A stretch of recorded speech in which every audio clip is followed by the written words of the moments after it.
Hi guys, this is Vineet, and in this video we'll discuss about how you can create a database snapshot inside SQL Server. Before we proceed ahead, I would request you guys to please go ahead and subscribe to my channel. There is a subscribe button below this video. Click on that subscribe button. You will get a bell icon. Click on that bell icon and select all notifications to get notifications regarding all my future videos. Let's proceed ahead. So there are some points to remember. Please watch this video till the end to gain better clarity of the concept, and if possible for you, please watch this video twice. Perform the exercises mentioned in this video only in your test environment. Please do not touch any production environments. Work only with test or lab environments. And we would like to know your thoughts regarding our video, so please share your comments on the video. And in case you need the copy of the PDF notes discussed inside this video, you may do so by going to the link mentioned in the pink color top IO link mentioned here.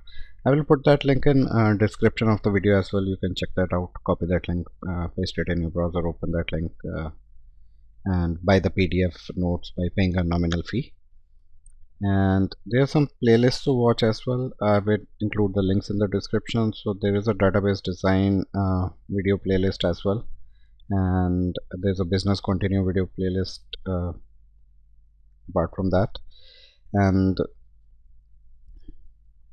basically let me see. So here we have this database design videos playlist which you can watch, and the business continuity video playlist is also there.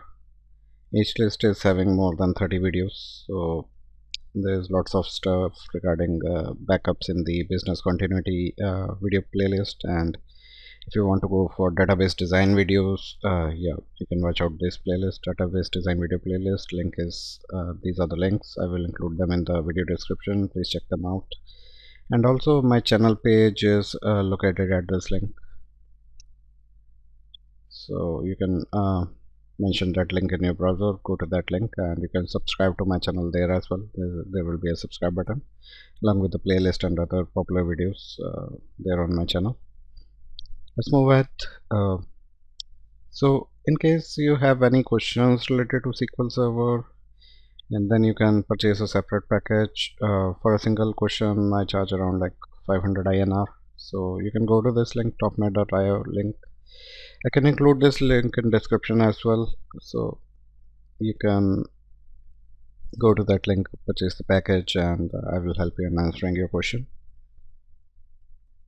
And if you need any help with profile writing while preparing your resume, then yeah, you can do that. So you can purchase that package by going to this link, topnet.io link. The link will be there in description as well, and there is a nominal fee of INR 1000, which is an hourly charge. I charge for help you with the writing or preparing a profile for your resume for various designations. And yeah guys, that's it. Now let's come back to the topic, which is how you can create database snapshot inside SQL Server. We will cover some theory part first, and then we will jump to the demos, which will be practicals. I will use SQL Server. So let's go to notes quickly. So today's topic is how to create database snapshot. Let's select pen pointer. So how to create the database snapshot is the topic. So the only way to create a SQL Server snapshot is to use Transact-SQL. So what are SQL snapshot? If you want to gain that understanding, I have released a video today as well. You can watch that video out. That covers all the theoretical part, what SQL Server snapshots are. And this is basically a practical video, so notes will be little brief here. So here we are talking about how the way to create a SQL Server snapshot. The only way available is to use the Transact-SQL, and the SQL Server Management Studio cannot be used to create the database snapshots. And there are some prerequisites for the source database that is used to create the snapshots. So what those prerequisites are, let's discuss. The source database, which can use any recovery model, maybe a full recovery model, well-logged, or a simple recovery model. It must meet the following prerequisites before it can be used for creating snapshots. So SQL Server edition that is running on the system must support the database snapshot, otherwise we will not be able to create database snapshots.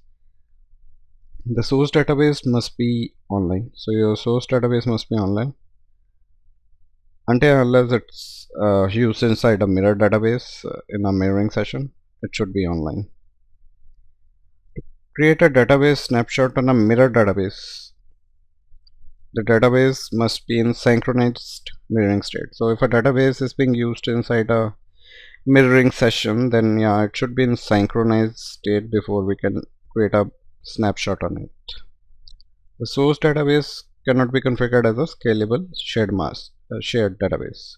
So we will talk about scalable shared database in our later videos, upcoming videos. So stay tuned with us, subscribe to our channel to get a hold on everything. So there's a subscribe button below this video. Click on that button to subscribe to my channel. Now there are some best practices or recommendations regarding naming of database snapshots. So let's see what those recommendations are. And before creating snapshots, it is important to consider how to name them, and each database snapshot requires a unique database name. So the snapshot is also basically a database, a read-only copy of a database, so it requires the unique database naming mechanism. And for easy administration, the name of the snapshot can contain the following information.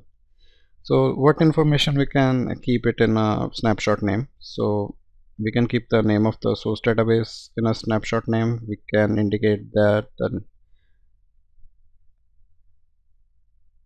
we should give some kind of indication that this new name is for a snapshot. Maybe put the keyword snapshot in it. And we can also mention creation date, time for the snapshot, some sequence number or some other information, maybe time of the day, to distinguish these snapshots on a given database. Let's consider some of the examples for naming convention for snapshots, and consider the below snapshot series for worldwide importers database, for example. So we are taking 3 daily snapshot at 6-hour intervals between the 6 a.m. and 6 p.m. based on our 24-hour clock, and each daily snapshot is kept for 24 hours before being dropped and replaced by a new snapshot of the same name. And each snapshot name indicate an hour but not the day. So this is the snapshot taken at 6 a.m. and this is the snapshot taken at 12 p.m. and another one at 6 p.m. So this is a naming convention, some of the examples of naming convention where we use the time to differentiate between the snapshot names. And alternatively, instead of time, if the creation time of this daily snapshot varies from day to day, if it's not at specific time, we can use the less precise naming, maybe as below, like if we are taking any snapshot in the morning, we can name it as worldwide importers underscore snapshot underscore morning. Similarly, for noon and evening, we can create separate snapshots. And these are the naming conventions, so take a look. Another best practice regarding limiting the number of database snapshots, creating a series of snapshots over time captures sequential snapshot of the source database. Each snapshot persists until it is explicitly dropped. So snapshots are not automatically dropped, we need to drop them explicitly. By drop means we mean deleted.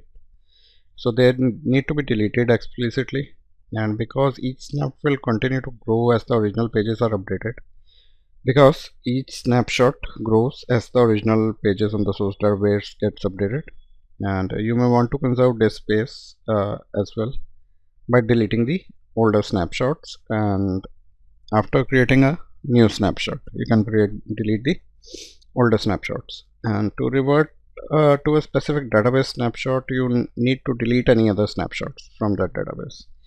So only one snapshot must be present for the database if you want to revert to that particular snapshot. If there are multiple snapshots, you will not be able to perform the revert operation. Now another best practice is regarding the client connections to the database snapshot. So let's check. By clients we mean the applications that are using the screen snapshots for any reporting purpose.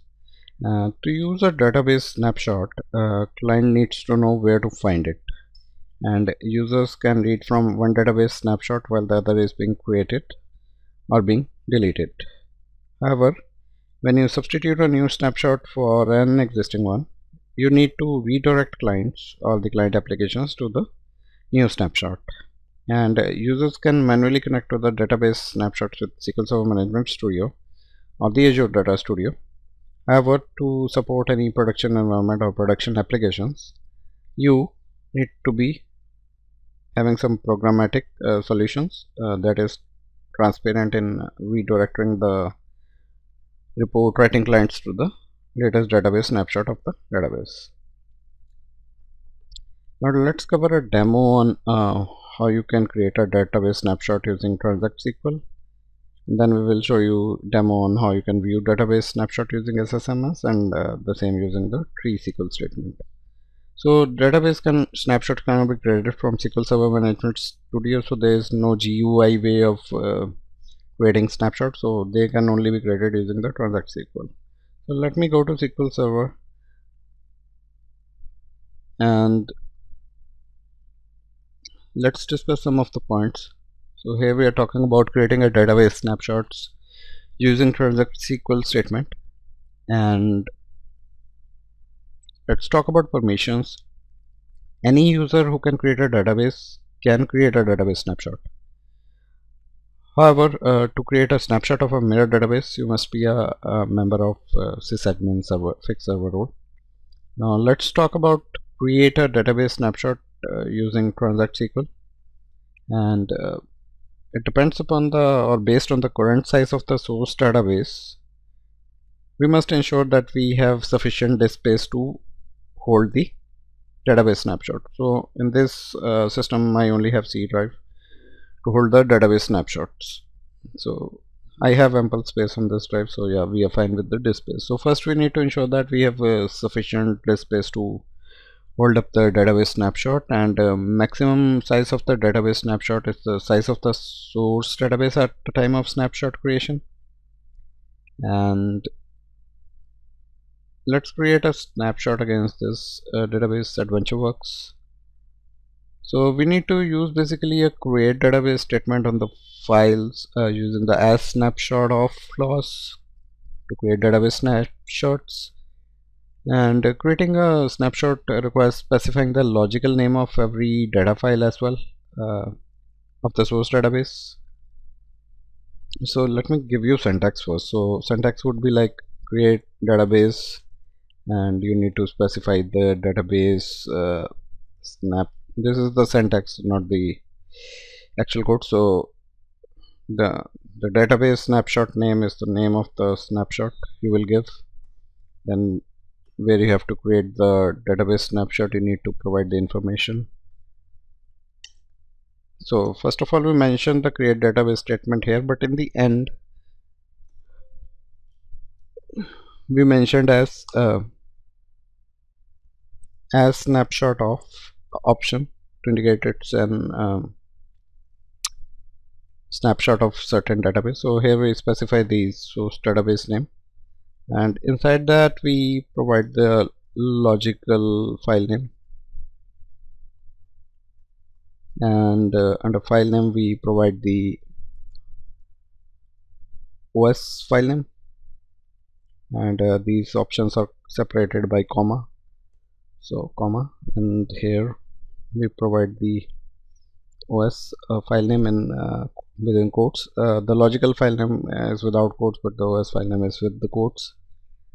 Now let's go through some of the options. So what is the database snapshot name here? It specifies the name of the snapshot to which you want to revert the database. And what is the logical file name? It's a logical name of the source database. Logical name of the source database files used in the SQL Server when referencing a file. So this is the logical name used by the SQL Server to refer to this OS file. Now what is the OS file name? It's the path and the file name used by the operating system when you create the file, and the source database name is the name of the source database.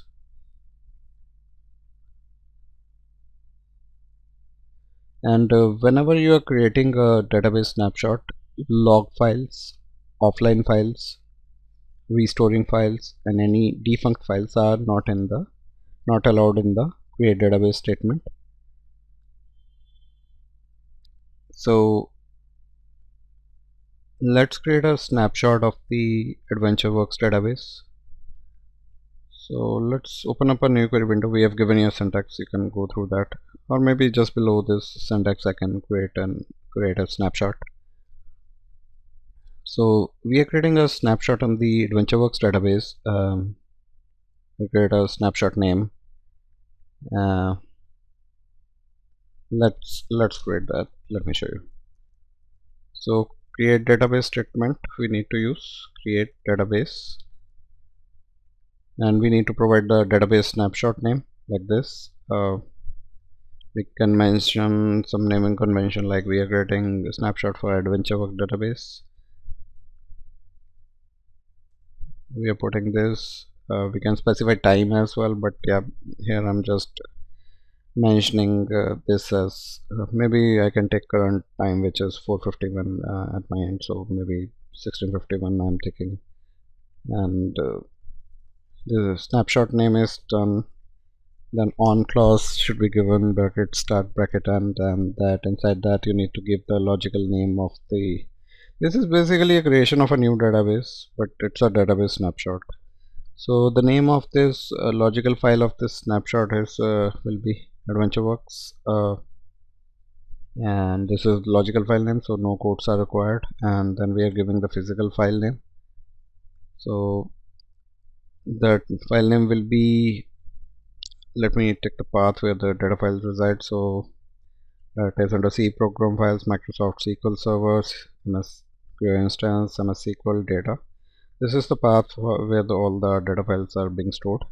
So this is the path. I need to mention the name of the file. So the name of the file we are using here is AdventureWorks data underscore 1651, and here also I can put underscore to indicate the same thing,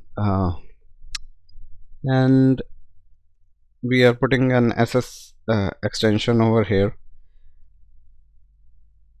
So the SS extension used in the example is just for convenience, and this extension is basically not required. If the database contains multiple files, all files must be specified in conformance with the syntax.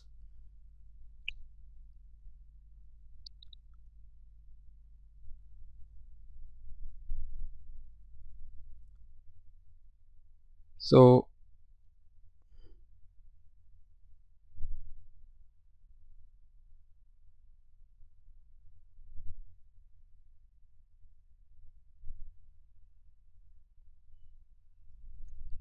okay, give me a minute, guys. Alright guys, I'm back. So far we have written up till that point we have mentioned the name of the snapshot file, the logical name, and the name of the physical file. Then we need to specify the snapshot of option, and we need to specify the name of the database. So name of the database here is AdventureWorks 2022. So let's put it like that, AdventureWorks 2022. Let's make it in a running condition. So AdventureWorks 2022. All right, let's create the snapshot.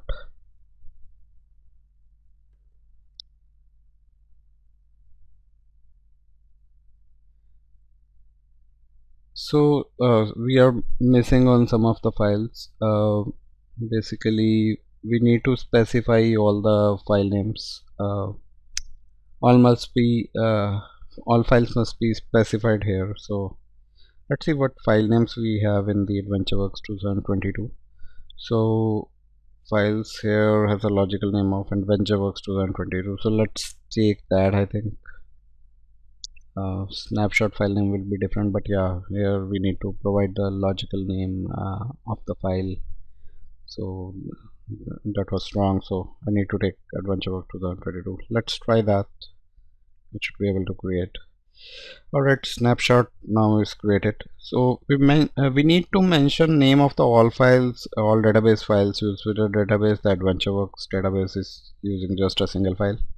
But if your database contains multiple files, then all files must be specified.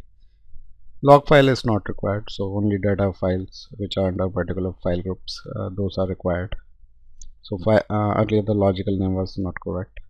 And this is the name of the snapshot file that is created, and the logical file name is the name of the file, logical file inside this being used inside this database. We have created a snapshot of this database. So guys, we are done. Snapshot is created. Let's see if there is anything else which is pending.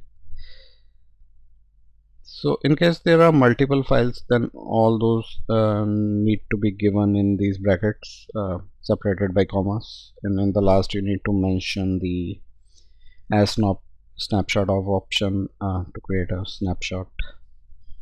In this example we only have a single data file with this database, so can't show you how to create how to mention multiple files in here, but yeah, it's the same syntax. You need a pair of brackets like this, separated by comma like this, and the file name will be different here. The logical file name and the physical snapshot file name will be different as well. Yeah, physical snapshot file name will be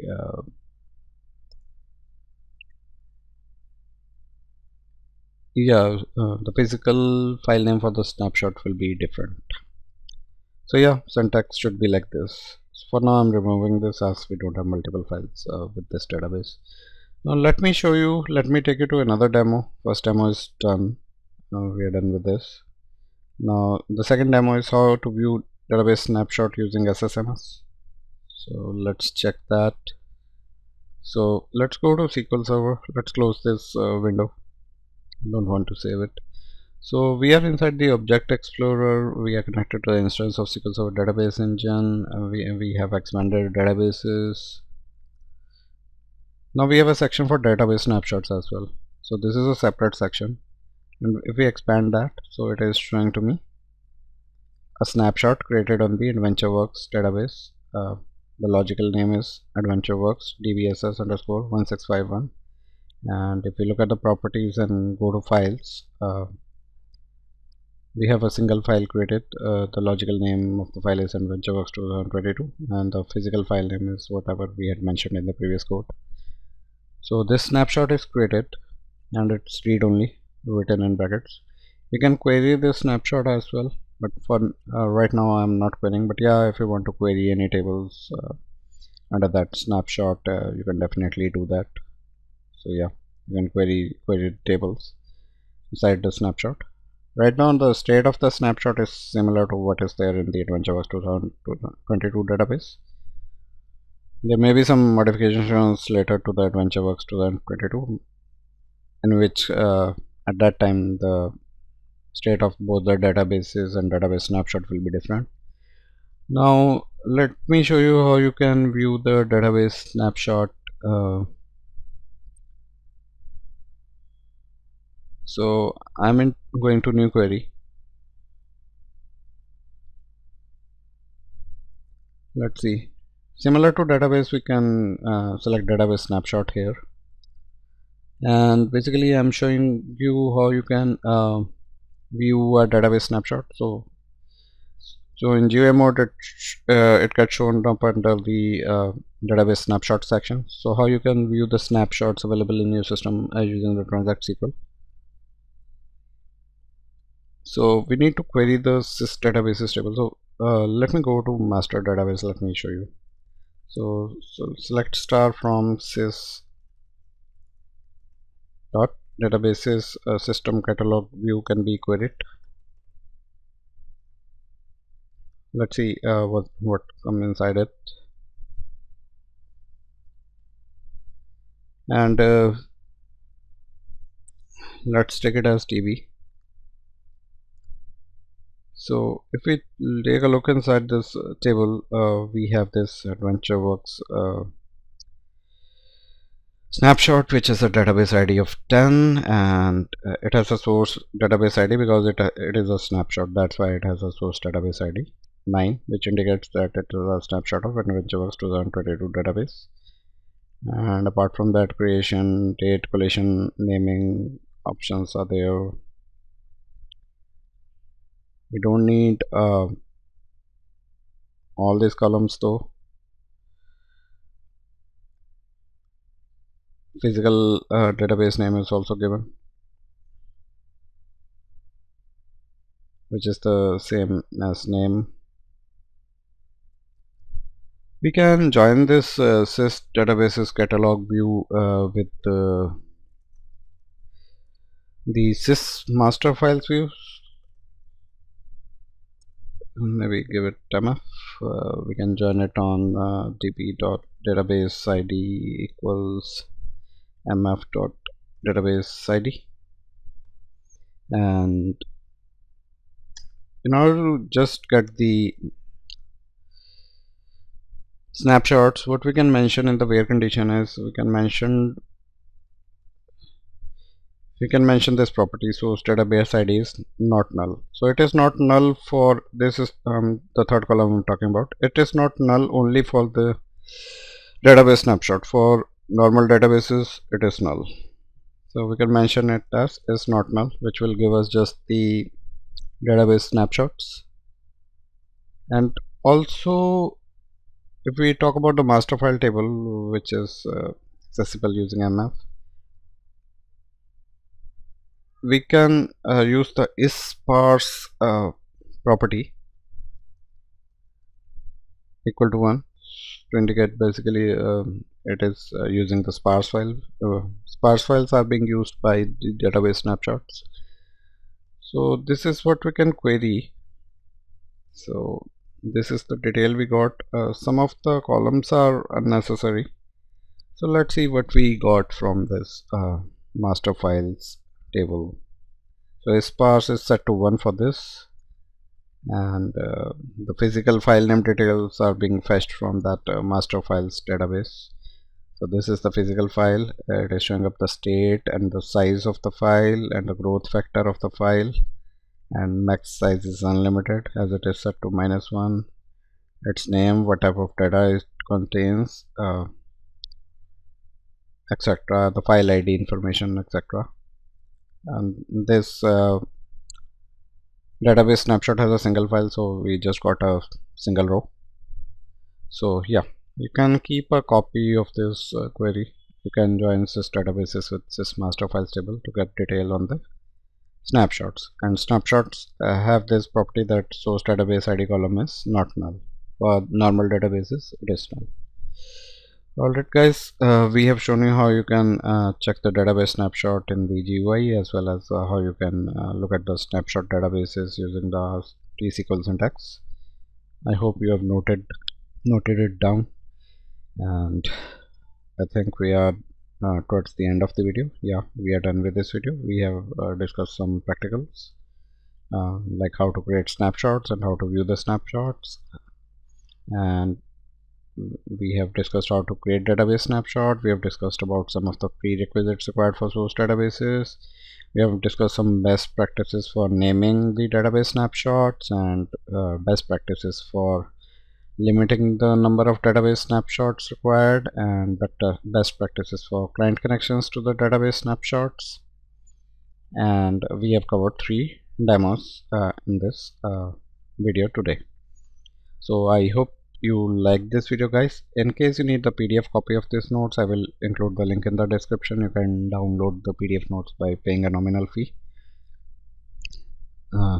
Please like this video if you click on the like button if you really like this video.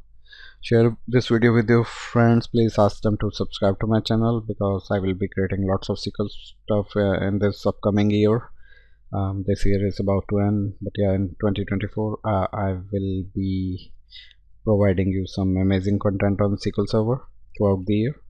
So please subscribe and ask your friends to subscribe. Share my video with your friends and do post your comments on my videos, and do watch out my other playlists. Links are there in the description. And if you need any help with any of the services I provide, the links for those are also mentioned there in the description. And I thank you so much for your time on this video today, and you have a wonderful day.